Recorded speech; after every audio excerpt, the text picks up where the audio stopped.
Imagine que, de repente, você está sentado confortavelmente no assento da aeronave, talvez assistindo a um filme ou conversando com seus amigos. De repente, você olha por um grande buraco na parede, enquanto sua aeronave desce rapidamente em direção ao solo. E agora, imagine que tudo isso está acontecendo porque alguém, vários meses antes, simplesmente esqueceu de fazer algo. Fique ligado. A Alaska Airlines está temporariamente aterrando toda a sua frota de Boeing 737 MAX 9.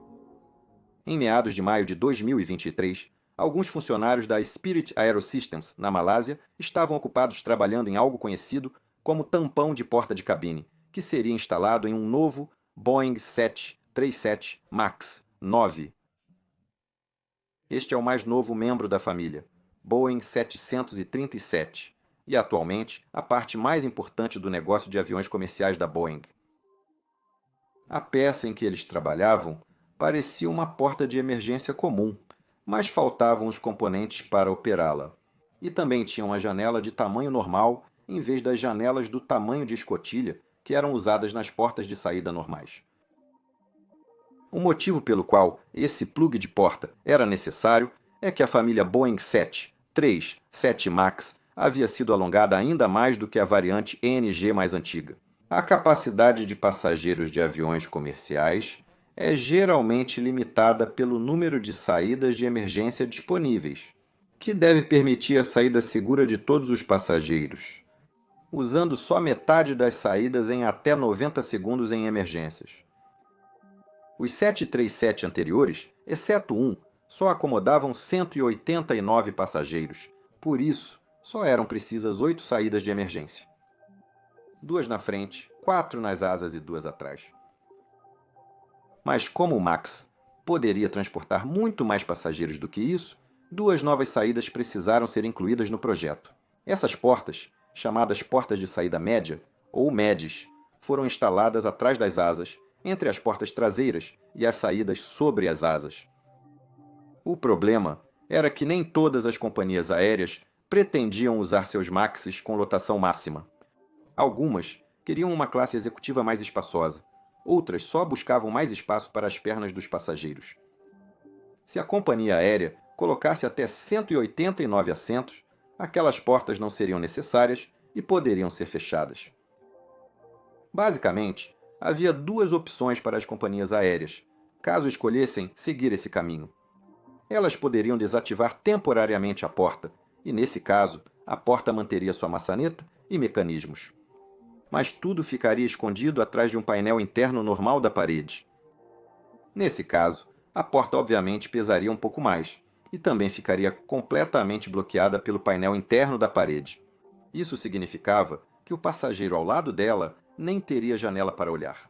Seria mais fácil e barato reativar essa porta se a companhia aérea mudasse a configuração e decidisse transportar mais passageiros depois. A segunda opção era exatamente o que esses homens faziam agora, um tampão de porta.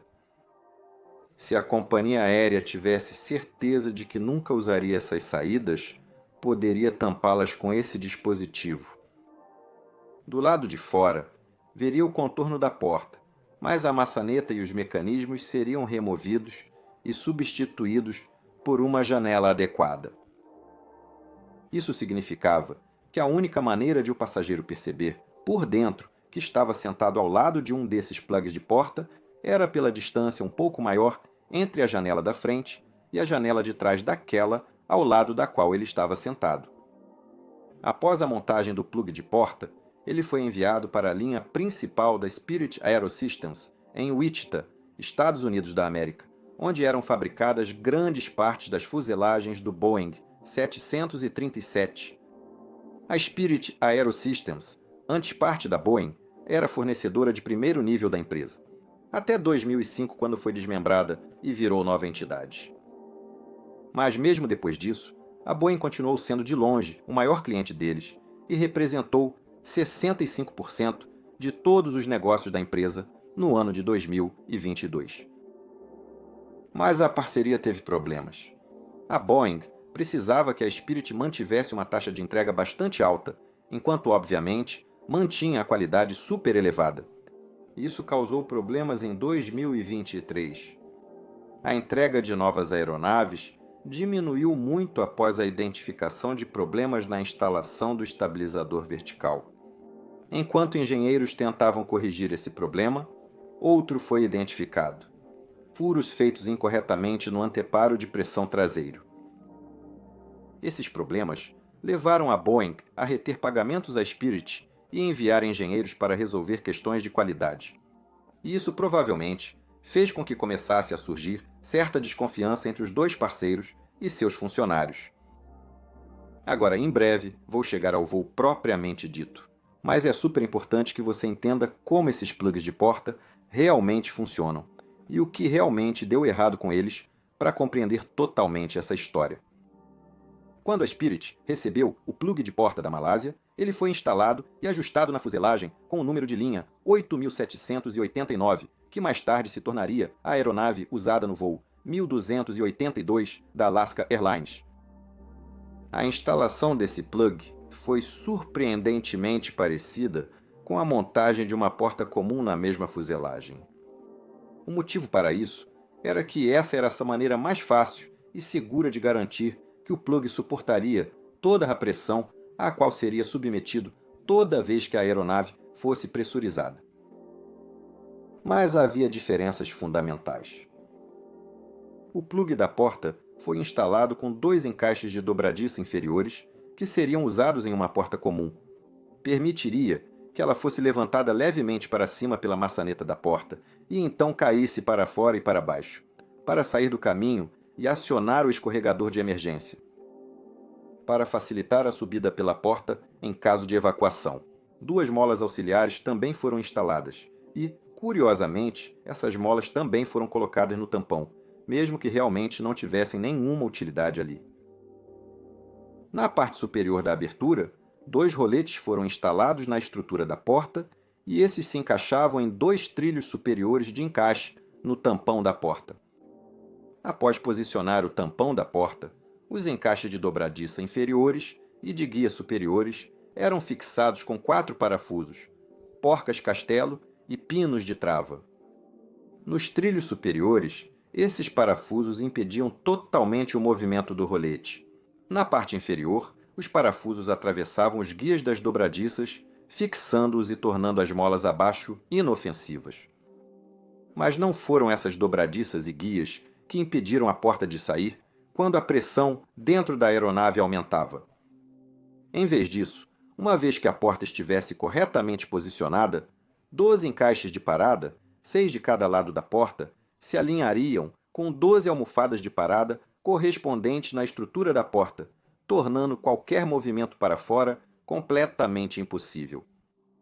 O tampão da porta foi instalado e verificado corretamente pelos engenheiros da Spirit Air Systems antes da fuselagem. O 8789 saiu da fábrica rumo à linha de montagem final da Boeing em Renton, chegando lá em 31 de agosto de 2023.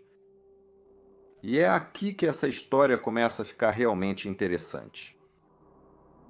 Quando a aeronave chegou a Boeing, os engenheiros a analisaram cuidadosamente para garantir que não havia defeitos antes de prosseguir com a montagem. Como mencionei, eles foram minuciosos porque já tinham encontrado problemas antes. Ao chegarem às portas de saída intermediárias, engenheiros da Boeing encontraram 5 rebites danificados junto à porta esquerda. Com isso, eles emitiram um registro de não conformidade em 1º de setembro, notificando Boeing e Spirit sobre o problema e a necessidade de resolvê-lo. Agora, é aqui que vamos precisar entrar em alguns detalhes. Isso ainda não foi divulgado em nenhum relatório oficial, mas sim por um denunciante de dentro da Boeing. Como mencionei antes, parece ter havido uma insatisfação generalizada com a qualidade do trabalho que a Spirit estava realizando, vinda dos próprios engenheiros da Boeing. Meses antes de descobrirem os problemas com esses rebites, centenas de outros menores já haviam sido identificados. E em Renton, alguns dos engenheiros achavam que todo o trabalho no 737 deveria simplesmente ser interrompido, até que essas questões de qualidade fossem resolvidas de uma vez por todas. Mas, claro, isso não era viável financeiramente para mim. A diretoria da Boeing pressionou para que as aeronaves fossem entregues no prazo, pois só assim receberiam a maior parte do dinheiro. Para monitorar essas questões e oferecer análise estatística dos problemas enfrentados, criaram um canal de comunicação não oficial, semelhante ao Slack, entre os engenheiros. Isso ficou conhecido como SAT, ou Rastreador de Ações Situacionais, e logo se tornaria extremamente importante para essa história. Sempre que uma não conformidade era encontrada em qualquer aeronave, isso deveria ser registrado em um diário oficial da FAA para trabalhos de reparo, conhecido como Sistema Comum de Execução de Manufatura, ou CMES. Isso garantia que os problemas fossem rastreados, corrigidos e verificados antes da liberação. Mas nem tudo passava pelo CMES, já que era bastante complicado de se trabalhar. Algumas coisas menores eram apenas registradas no Sistema Rastreador de Ações Situacionais. Neste caso específico, em setembro de 2023, os problemas com os rebites foram registrados no CMES como questão de garantia, ou seja, cabia aos funcionários da Spirit que estavam trabalhando no local em Renton virem e consertá-los. Eventualmente, eles fizeram isso e também relataram que haviam feito. Como isso foi registrado no CMES, uma inspeção foi feita e os engenheiros da Boeing, horrorizados e frustrados, descobriram que os rebites afetados não tinham sido consertados. Eles apenas haviam sido pintados por cima. Sem surpresa, o arquivo do Sistema Comum de Execução de Manufatura foi então simplesmente reaberto, apontando esse problema francamente revoltante com fotos anexadas como prova. Depois, houve mensagens cada vez mais acaloradas no canal do SAT para resolver o problema. Confrontados, os funcionários da Spirit admitiram que foi exatamente isso que ocorreu. Eles também disseram que uma vedação de pressão no tampão da porta foi danificada em algum momento do procedimento, provavelmente ao mexer nos rebites pela segunda vez. Na verdade, isso era um problema ainda maior.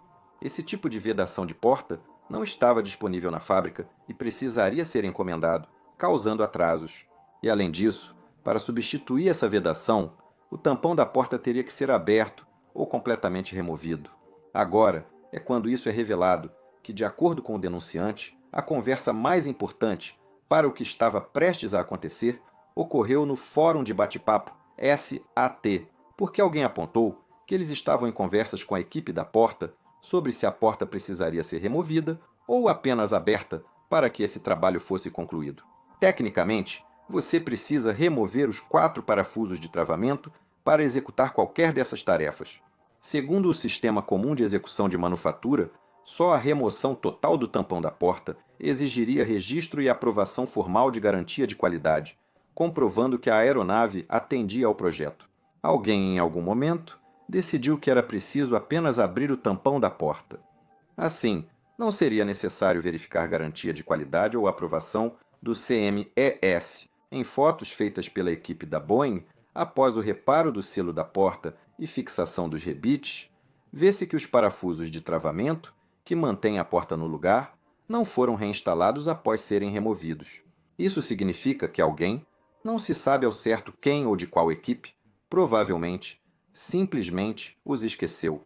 E como não havia uma verificação formal exigida após o serviço, isso simplesmente passou despercebido, talvez por conta de uma troca de turno ou algo parecido. Os painéis internos foram reinstalados, mostrando que esse grave erro de qualidade passou despercebido, permitindo um grande furo no modelo do queijo suíço. A aeronave, então, continuou sua jornada pela fábrica de Renton, com seu perigoso segredo agora bem escondido dentro de suas paredes. Ela foi entregue à Alaska Airlines em 31 de outubro de 2023 e entrou em serviço cerca de 12 dias depois. Isso nos leva ao voo 1282 naquela noite de 5 de janeiro de 2024. Antes de eu contar tudo o que aconteceu, tem isto: quando eu estava pesquisando para este episódio, baseei-me parcialmente em reportagens de diferentes sites dos Estados Unidos, mas continuava sendo bloqueado por restrições geográficas em várias páginas. E é aí que entra o patrocinador de hoje e minha ferramenta preferida para essas situações, a NordVPN. Com a Nord, acessei facilmente todo este material digital necessário para minha pesquisa. Mas não é a única forma que uso eles hoje. Uso muito a Nord em viagens com minha família ou a trabalho para acessar meu conteúdo favorito ou navegar com segurança. E isso porque, ultimamente, a Nord se tornou muito mais do que apenas uma VPN. Agora, eles também oferecem ferramentas poderosas de cibersegurança que ajudam você a se proteger de hackers, malwares e aquelas tentativas sorrateiras de phishing. Eu realmente odeio essas coisas. Não importa se você está pesquisando online, acessando seu conteúdo favorito de forma rápida e livre, ou apenas quer se proteger na internet. A Nord está com você. E se você usar o link aqui embaixo, que é nordvpn.com/piloto, você vai ganhar 3 meses totalmente grátis ao assinar o plano de 2 anos. Lembre-se, você pode testar a NordVPN por 30 dias sem riscos, com reembolso garantido se não atender às suas necessidades. Obrigado, Nord, e ao meu patrocinador. Agora de volta ao vídeo. Pouco depois de Alaska Airlines receber seu novo Boeing 737 MAX 9, ele foi levado a Oklahoma City, onde instalaram uma antena Wi-Fi na traseira da aeronave. Mas durante esse trabalho, nunca houve necessidade de abrir ou sequer lidar com o tampão da porta do lado esquerdo. Então, mesmo que o trabalho de instalação tenha ocorrido bem próximo dali, isso não teve impacto no que está prestes a acontecer. Em 5 de janeiro de 2024, uma tripulação da Alaska Airlines, com 2 pilotos e 4 comissários, se preparava para operar o voo 1282 de Portland, Oregon, para o Aeroporto Internacional de Ontário, Califórnia.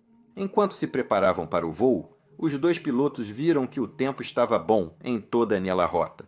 E realmente, não havia nenhum fator impeditivo que estivesse causando preocupação. A única coisa que estava um pouco fora do comum eram algumas anotações anteriores no diário técnico, indicando que havia ocorrido alguns problemas com os controladores de pressurização da aeronave. Nos 3 dias anteriores, eles haviam trocado do controlador primário para o reserva, o que parecia um pouco estranho. Atualmente, o Boeing 737 conta com 3 controladores distintos para a pressurização a bordo. 2 são automáticos e 1 é manual. Ou seja, os próprios pilotos precisariam operar a válvula de saída na parte traseira da aeronave para controlar a pressurização usando esse modo. Agora, usar o controlador manual é muito raro e também bastante complicado. Só precisei fazer isso uma vez na vida real. Talvez conte essa história em outro vídeo. Normalmente, os 2 controladores automáticos se revezam a cada voo para controlar a pressão na aeronave.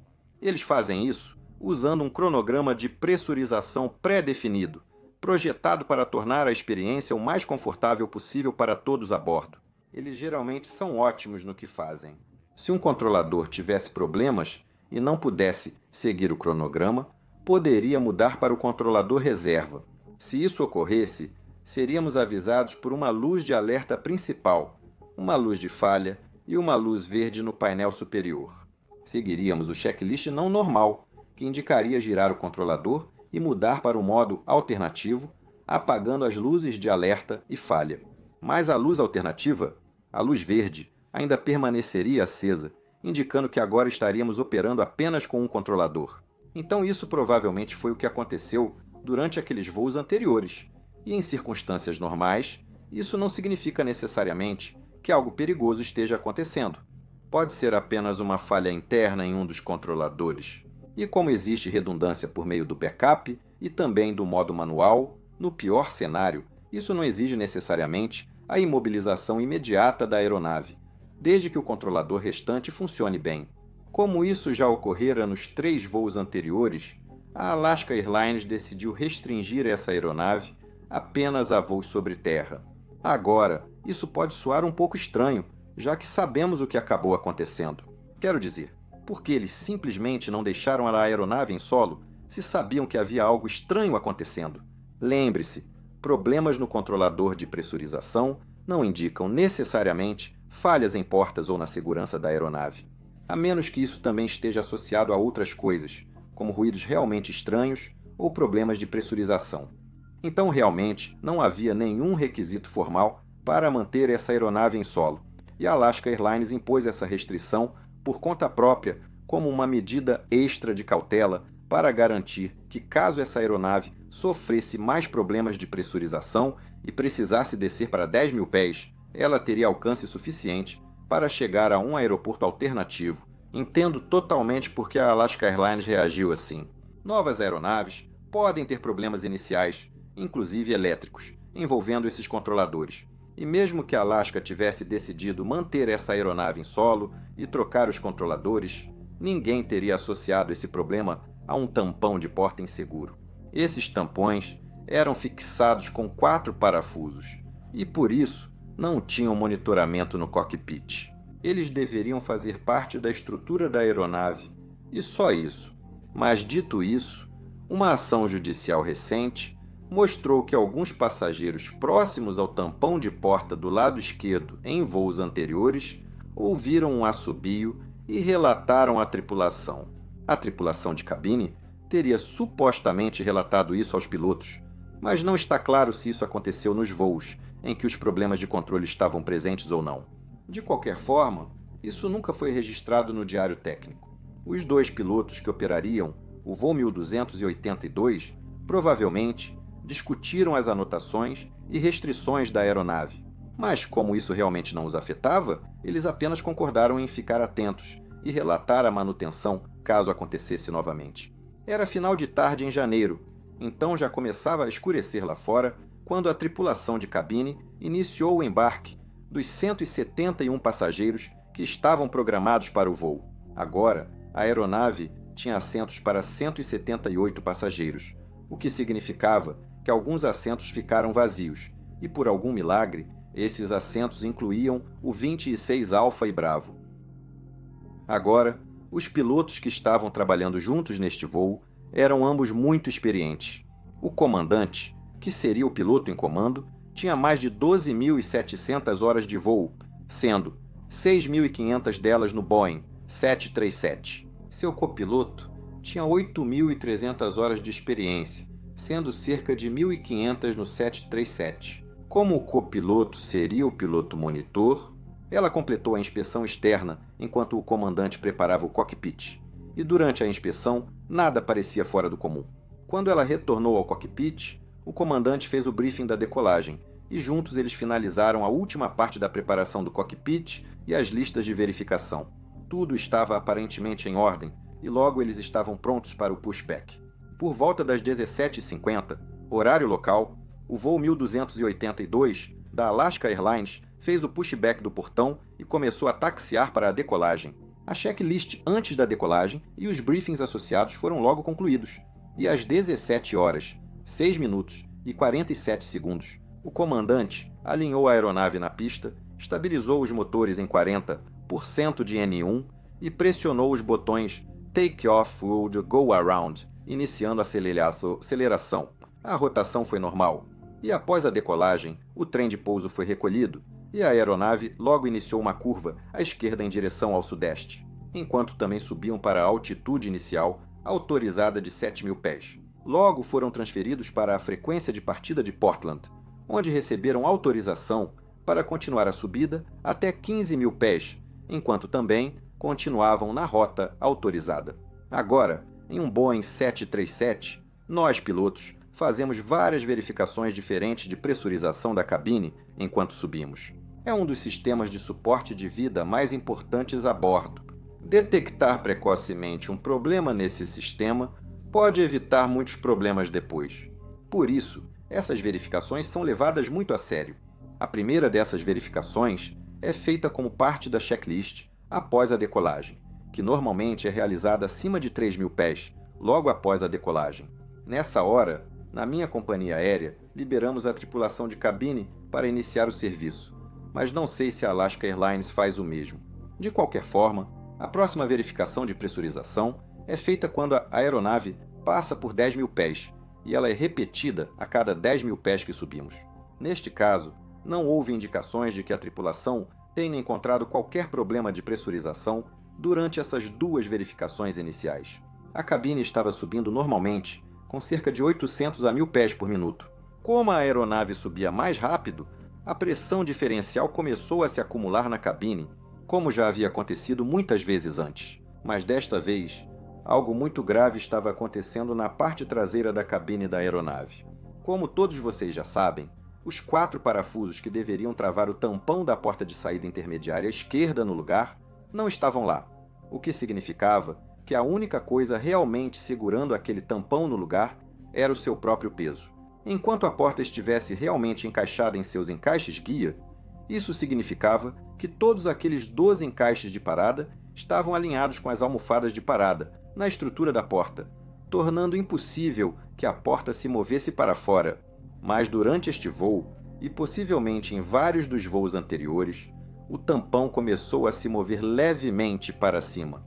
Nós não sabemos exatamente por que isso aconteceu, e isso pode ter sido causado por vibrações naturais da aeronave, turbulência ou pelo efeito das molas de assistência citadas antes. Mas, de qualquer forma, a cada movimento, o plug agora fazia com que os encaixes de parada e as almofadas começassem a ficar cada vez mais desalinhados entre si. O voo foi rapidamente instruído a contatar o controlador do centro de Seattle.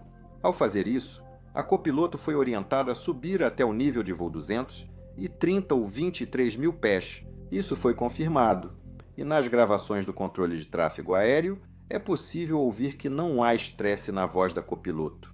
Tudo estava completamente normal. Mas isso estava prestes a mudar. Após passarem 10 mil pés, o comandante permitiu que a aeronave acelerasse até a velocidade de subida econômica de 271 nós, enquanto continuavam descendo em direção a Ontário. A aeronave estaria subindo a cerca de 2.500 pés por minuto neste estágio, e a pressão diferencial da cabine havia aumentado para 5,7 libras por polegada quadrada ou libras por polegada quadrada. Como referência, a pressão diferencial normal em altos níveis de cruzeiro é 8,35 libras por polegada quadrada. Significa que a pressão diferencial era cerca de 68% do valor em cruzeiro. Mas agora, às 17 a 12 minutos 33 segundos, o tampão da porta finalmente chegara a um ponto sem volta. Com um estrondo ensurdecedor, os últimos milímetros das almofadas de parada agora se deformaram contra os encaixes de parada e então cederam completamente. Sem nada segurando, a porta foi violentamente lançada para fora e para baixo pela corrente de ar, sendo arrancada dos encaixes da dobradiça inferior e arremessada para longe da aeronave. Por pura sorte, a porta que se desprendeu não atingiu o estabilizador traseiro ao sair, o que poderia ter causado muito mais danos, e em vez disso, ela simplesmente começou a despencar em direção ao campo abaixo. E o mesmo aconteceu com muitas outras coisas. Como o plug, que se soltou agora, abriu um buraco do tamanho de uma saída de emergência na fuselagem, os painéis de parede e o isolamento foram os primeiros a serem sugados para fora. A pressão acumulada na aeronave foi rapidamente para bichar a abertura, tentando igualar-se à pressão mais baixa externa. O vento que se seguiu foi forte o suficiente para arrancar completamente a camisa de um garoto do corpo dele. Além disso, empurrou celulares das mãos das pessoas e tudo o que não estava preso próximo à abertura foi lançado para fora do buraco. O vento, com força de furacão, arrancou o estofamento de vários assentos e forçou o encosto do assento 26 Alfa, que ficava ao lado do buraco, a girar para frente e para fora em direção à abertura em quase 20 graus. Mas não era apenas nas proximidades imediatas do buraco que as coisas estavam acontecendo agora. A força da despressurização também empenou as paredes laterais de toda a aeronave. Por um milagre, os 2 assentos ao lado do corredor estavam desocupados novamente. Se não estivessem ali, ou alguém estivesse no corredor perto do tampão na hora, a história poderia ter terminado bem diferente. Na cabine de comando, os efeitos dessa descompressão explosiva foram imediatos e assustadores. A aeronave subia a 14.830 pés quando o tampão sumiu. O primeiro sinal disso foi a porta trancada da cabine de comando se abrir subitamente quando o ar começou a ser sugado para a fuselagem. O fato de a trava da porta se destravar e abrir em caso de uma despressurização rápida era, na verdade, uma característica de projeto, mais uma que a Boeing havia esquecido de informar aos pilotos. Agora, isso faz todo sentido, pois você definitivamente não quer uma grande força de diferença de pressão agindo sobre as paredes internas da aeronave. Mas, novamente, teria sido bom saber sobre isso. De qualquer forma, a porta se abriu com tanta força que acabou travando e deformando a porta do lavatório dianteiro quando isso aconteceu. Quando o ar saiu rapidamente, lançou a cabeça do comandante contra o visor e quase arrancou seu fone de ouvido. O fone de ouvido do copiloto foi realmente arrancado. Enquanto isso, o alarme de altitude soou, indicando que a cabine estava acima de 10.000 pés e não era mais segura. Você pode imaginar o tipo de choque que isso teria causado. E eu nem mencionei que tudo que pudesse voar dentro da cabine de comando provavelmente também voou, incluindo poeira, sujeira e objetos soltos que teriam sido levantados do chão e possivelmente entrado direto nos olhos dos pilotos. Os ouvidos deles teriam estalado imediatamente, já que a altitude da cabine subiu de cerca de 3.000 pés para 15.000 pés em poucos segundos. Tudo isso teria causado forte desorientação em quem não fosse treinado para tal situação. Mas esses dois pilotos tinham sido treinados e passaram por anos de treinamento recorrente, que teria incluído despressurizações rápidas e descidas de emergência, pelo menos a cada 3 anos, aproximadamente. Nesse treinamento, aprenderam que ao ouvir o aviso de altitude de cabine, devem colocar as máscaras de oxigênio. Fazemos isso antes de qualquer outra coisa. Na altitude de cruzeiro, temos poucos segundos de consciência útil antes de perder o controle mental por causa da pressão muito baixa. Naquela altitude, eles tinham um pouco mais de tempo, mas colocar a máscara foi a primeira coisa que fizeram. Por isso, a aeronave continuou subindo mais 500 metros antes do comandante pará-la. Agora, eu sei que algumas pessoas reagiram a isso, mas, novamente, faz total sentido para mim. Quando houve a despressurização, o piloto automático estava acionado e ajustado para uma subida suave. Os pilotos levaram pouco mais de 1 minuto para se orientar, colocar as máscaras, encontrar os fones e estabelecer a comunicação da tripulação. Durante esse tempo, a aeronave continuou subindo, como se nada tivesse ocorrido. Depois que colocaram as máscaras e puderam se comunicar, o próximo passo era o comandante retomar o controle, que já possuía, e interromper a subida. O comandante teria então pedido a despressurização rápida, e a copiloto então executaria e verificaria uma série de itens de memória, ou seja, itens da lista de verificação que ela teria decorado. Eles incluem máscaras de oxigênio em 100%, comunicação da tripulação estabelecida, modo de pressurização selecionado para manual e fechamento da válvula de saída. Esses primeiros itens são feitos para garantir a consciência dos pilotos e estabelecer a comunicação entre eles. E então para checar se a causa da despressurização tinha relação com o sistema de pressurização da aeronave. Lembre-se, nesse momento, eles não faziam ideia do que havia causado isso. Depois disso, ambos teriam verificado se essas ações iniciais realmente resolveram o problema, conferindo a altitude da cabine e a pressão diferencial. Nesse caso, a altitude da cabine seria quase igual à da aeronave e a pressão diferencial quase zero. Ou seja, esses itens não funcionaram e a aeronave continuou despressurizada. Agora, o que normalmente aconteceria nesse caso é que ambos os pilotos concordariam que a cabine ainda não está sob controle, o que levaria a uma descida de emergência. Mas observe aqui que essa não é uma decisão automática a ser tomada. Uma descida de emergência é uma manobra potencialmente perigosa devido ao tráfego abaixo deles e ao fato de que agora eles estariam descendo sem uma autorização. É fundamental dedicar um tempo agora para avaliar a situação, como provavelmente fizeram esses dois pilotos. A descida de emergência também inclui itens de memória, que são divididos entre itens do copiloto e do comandante. O copiloto começará no painel superior para verificar se as máscaras de oxigênio dos passageiros foram liberadas, o que na verdade acontece automaticamente quando a altitude da cabine ultrapassa 14.000 pés. Ela teria religado o aviso de cinto, que também poderia ter sido acionado automaticamente. Isso é apenas para verificar se foi feito, e em seguida continuar colocando os interruptores de partida dos motores em modo contínuo e todas as luzes externas ligadas para tornar a aeronave o mais visível possível para o tráfego ao redor, já que agora ela estará descendo sem autorização. Ela seguirá até o pedestal central e ajustará o transponder para 7700, transmitindo código de emergência para todas as unidades de controle de tráfego aéreo próximas. Em seguida, fará da primeira chamada Mayday ao controlador, explicando o mínimo problema, informando que vão descer a 10.000 pés ou a altitude mínima de segurança, o que for maior, e solicitará o QNH local, se necessário. Enquanto a primeira oficial realiza seus procedimentos, o comandante começaria anunciando a descida de emergência para a tripulação de cabine, usando o sistema de alto-falantes. Isso faria com que toda a tripulação de cabine que estivesse em pé se sentasse imediatamente onde estivesse e colocassem a máscara de oxigênio, se ainda não o fizeram.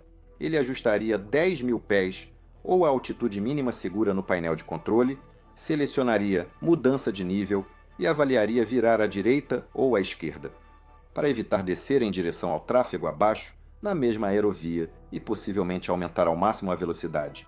Mas ele só aumentaria a velocidade se tivesse certeza de que a integridade estrutural da aeronave não está em dúvida. Se ele não tiver certeza disso, deve manter a velocidade em que estão atualmente, que foi exatamente o que ele também fez neste caso. Em seguida, ele pode soltar a mão, ajudar as alavancas de empuxo ao idle e levantar a alavanca dos freios aerodinâmicos.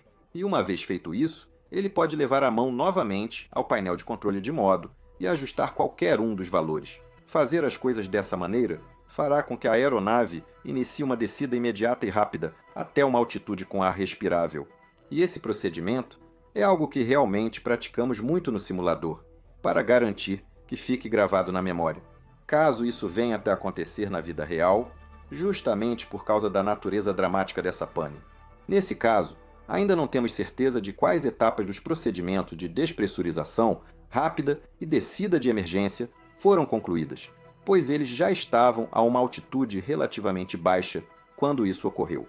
Sabemos que a razão de descida vertical não foi alta, como seria esperado em uma descida de emergência, e a velocidade também não aumentou. Sabemos também que as máscaras de oxigênio foram usadas, pois isso é claramente audível na chamada de emergência feita pelo copiloto ao controle de tráfego aéreo. Alaska 1282, declarando emergência, descendo para 10.000 pés, despressurizado. Vou tentar explicar outra coisa aqui. Falar usando uma máscara de oxigênio é muito difícil. Eles não só tinham que lidar com o barulho incrível da cabine, que você também pode ouvir claramente nas gravações do controle de tráfego aéreo.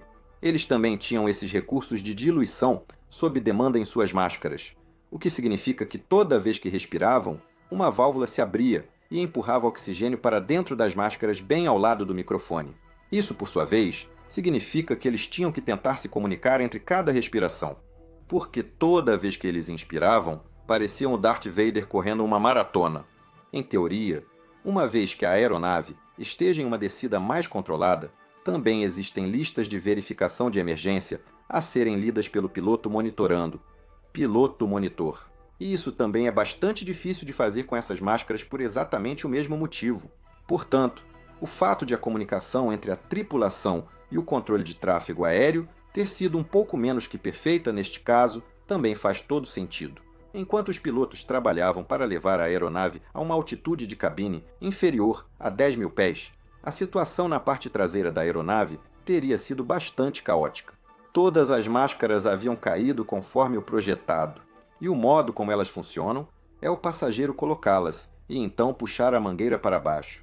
Quando uma das 4 mangueiras por unidade é puxada para baixo, ativa-se o gerador de oxigênio interno, que combina produtos químicos para produzir oxigênio por cerca de 13 minutos. Isso garante tempo para que os pilotos baixem a aeronave, mesmo da altitude máxima, seguindo o procedimento descrito.